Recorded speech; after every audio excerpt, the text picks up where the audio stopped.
Hello, everyone. In this video, we are going to continue our work in section 4.2 and section 4.3 on Riemann sums and definite integrals. So in example 1, we met a curve and we were asked to estimate the area under the curve. We used a strategy for estimating this area called computing Riemann sums. We looked at left and right hand Riemann sums to get over and under estimates of the area. Then we learned in the last bit of the last video that the actual or exact area under the curve, f of x, is computed by taking a limit as the number of rectangles goes to infinity of the left or right hand sums.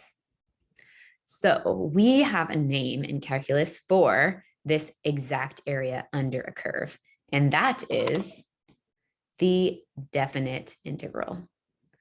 So the definite integral of f of x from a to b, this is a to b, is we should think of as the interval that x is going between.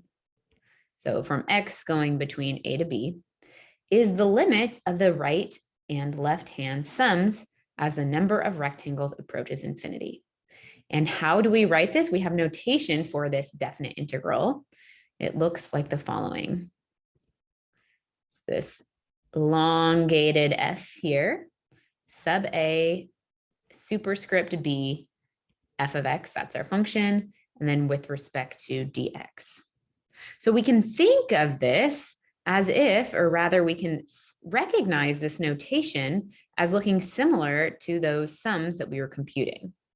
Dx is referring to a small change in the horizontal values or a width. And then f of x, that is the value of our function. So essentially what this is saying is that we're computing small width rectangles across our function from a to b. So we're going to see this notation a lot in this class. And here it is for the first time us meeting it.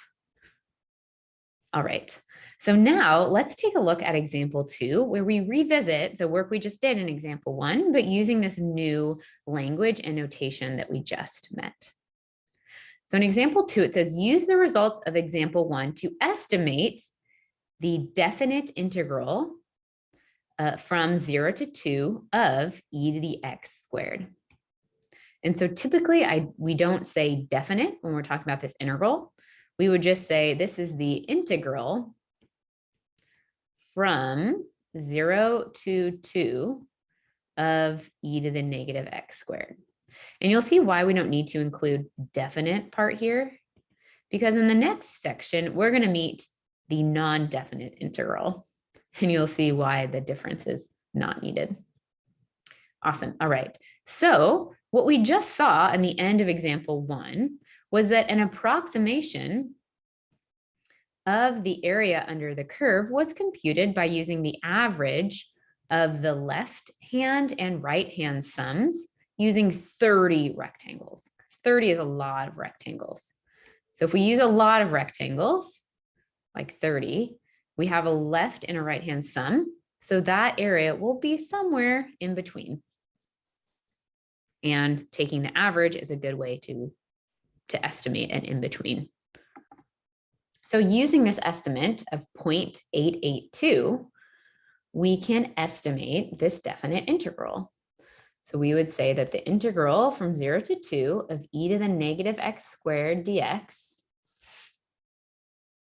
which is the exact area under e to the negative x squared from 0 to 2 is about 0.882.